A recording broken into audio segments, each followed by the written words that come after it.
मुलगा गुटखा खाऊन रस्त्यात थुकत होता. त्याला हटकलं म्हणून त्याला एवढं बेदम मारलं गेलं की त्याचे व्हिडिओज आज सोशल मीडियावर फिरतात. मला असं वाटतं की ह्या सगळ्यांना त्यांची जागा दाखवली पाहिजे. ही दुसरी घटना आहे. काही दिवसापूर्वी जर तुम्ही पाहाल तर ठाणा मार्केटमध्ये पण काही 3-4 भैया लोकांनी मिळून एका ज्येष्ठ महिलेला मारलं होतं. मला असं वाटतं या घटना जर सतत महाराष्ट्रात होत असतील तर महाराष्ट्राचं बिहार व्हायला कधी वेळ लागणार नाही.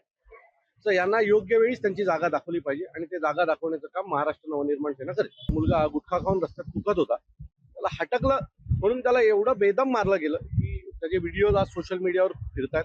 मला असं वाटतं की ह्या सगळ्यांना त्यांची जागा दाखवली पाहिजे. ही दुसरी घटना आहे. काही दिवसापूर्वी जर तुम्ही पाहाल तर ठाणा मार्केटमध्ये पण काही 3-4 भैया लोकांनी मिळून एका ज्येष्ठ महिलेला मारलं होतं. मला असं वाटतं या घटना जर सतत महाराष्ट्रात होत असतील तर महाराष्ट्राचं बिहार व्हायला कधी वेळ लागणार नाही.